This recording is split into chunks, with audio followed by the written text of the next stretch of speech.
Yung dalawang Marcos na yan, yung dalawang bangag na yan,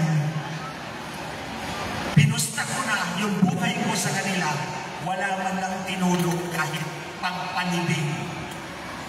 Gastos ko lahat. Ang pinadala laklak lang, hindi pa nagpakita. Pero,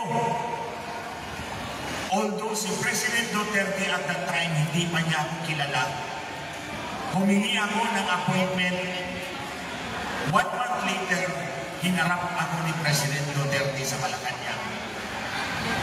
To think, nauna pa yung dalawang police general, si Albayalde at si Carranza, nakipag-meeting kay President Duterte.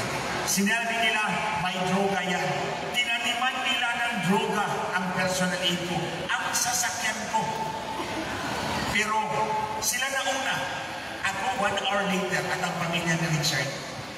Ito ang sinabi ni President Duterte. Ipapaimbestiga ko yan sa kapulis. Ang mga pulis sa NBI. The same day, sumulat ang NBI sa PNP asking for documents and evidence. Alam nyo, kay Bao mo, dito ko kay Bao at dili inuon ang ilang pasangil ang President Duterte na may mando siya sa kapulisan na patyon ang mga drug peddlers, ang mga drug addicts. Hindi totoo yun. Kasi kung totoo, hindi dapat inutusan ni President Duterte ang NBI na imbestigahan ang dalawang pulis. Dahil sa utos ni President Duterte, nakasuhan ang 20 pulis. Yung 8 nakakulong pa ngayon, naglilitis pa kami. Ako yung abogado doon.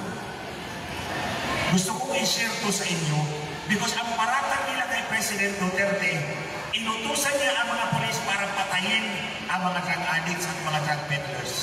Ito, may droga sa sasakyan ko, nilagyan nila. May droga ang bangkay ng personal aid ko, nilagyan din nila. Pero ito ang sabi ni President Duterte, papa-imbestiga ko yan. At nakulong na yung yung mga pulis. So hindi totoo. Ibig sabihin, inosente si President Duterte sa mga paratang nila sa kanya. And what do we have to do today?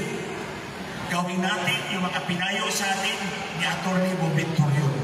Kung kailangan natin sumulat tayo at ipaalam natin sa kanila kung unsay naasa itong kasing-kasing. Ngano nga unong ta, ngano nga mo dipinsa ta para kang President Duterte. Ako for one. Because I owe him a big favor. At that time, he barely know me. Hindi niya ako kilala. Dito na lang mga panahon ng pagkakilala kami. He barely knew me at that time. Tapos, ito pa. He has no reason to help me. Kaya ang akong kipildi na kandidato sa biliran, amigo niya kaayo. Kaibigan ni President Duterte ang kalaban kong tinalo. In other words, kung kaibigan niya yun, at tinalo ko, kalaban ko yun, it does not mean he a friend of him, di ba? Hindi niya ako kaibigan. Kasi ang tinalo ko, yung kaibigan niya. Pero at that time, walang question si President Duterte. Sige, tutulungan kita. Ipapaimbestiga ko yan. So you see, hindi niya ako discriminate. Hindi niya ako tinignan na ito ang tumalo sa kalaban ko. Tutulungan ko pa rin ito. So you see, gusto kong ipaalam to sa inyo because I never said this before. Pero pinaalam ko na to sa pamilya ng President Duterte. Kung kailangan yung tumistigo ako sa ICC, I will do that for him. Yes. Na walang utos si President Duterte sa kapulisan na pumatay. In fact, pinaimbestigan niya yung mga pulis na pumatay sa personal aid ko. At nakulong sila ngayon. Yan ang totoo. Now, kung dili pa mo maluoy sa usa ka lisimting tao, pareho lang bigong. Kung saan man lang ang anyong kasing-kasing. Kung saan naman lang ang atong kasing-kasing, kung dili na itong tabangan ang tao, nagtabang na itong kanyan to, karoon ng kinahanglan sa atong tabang. Mutalikod ba ta kaniya? Dili. So ato itong sundo ng ingon ni Atty. Bob Victorion, kung kinahanglan na musulat kita.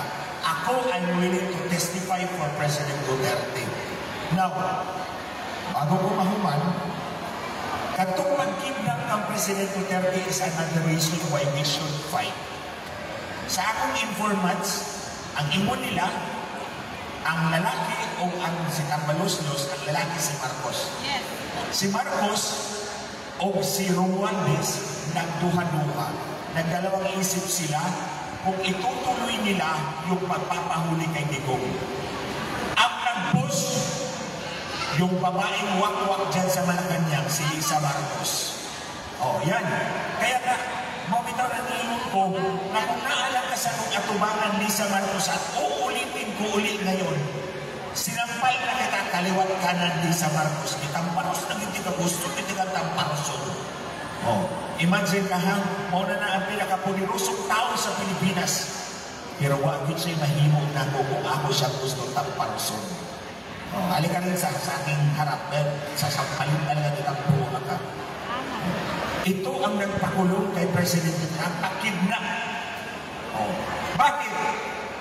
Dahil nanitili siya doon sa Amerika, yung kay Paulo Tantoco, di ba? Oh, March 8 namatay yun eh. Nanitili siya, March 11 pinahuli si Digong para ma-cover up yung story. O ngayon, bumalik ulit ang balita sa kanya. Kaya ba mo, anong wa siya mga to sa Amerika? Di siya mo ba siya panang? Nahadlok siya ng punitra. Anyways, I will not stay long because there are other speakers. I think I have shared to you the reason why or what should motivate us to do more. More than prayer, more than gathering here and shouting, "Free Duterte, bring him home." Let's do what it takes to bring him home today. Sumulat tayo doon. Ako susulat ako doon, sumulat kayo doon. Oh, grupo-grupo naman tayo, di ba? May CGT DDS dyan. O yung CGT DDS, kasi iba mga grupo. Isang grupo, isang sulat. O gawin natin yun, padala natin sa kanila. To let them know how much we desire for President Duterte to return home. Because he was wrongfully arrested. Rather, he was kidnapped. Kidnapped talaga. Because ang requirement sa Rome Statute is that the arrestee should be brought to the proper judicial authority. Hindi nila supportin si Digong. Nilipan nila kagad doon. Dahil order ni Bruja Lisa Marcos. Ang sarap talaga sampalin ng Bruja niya. Oh. So, wala to akong angyo sa inyo mga kaigsunan. Do what it takes. More than just shouting, more than just attending prayer rally. Sumulat tayo so that we can bring him home. Bring him home. Yun na po. Daghang salamat sa inyong tanan. Maayong gabi.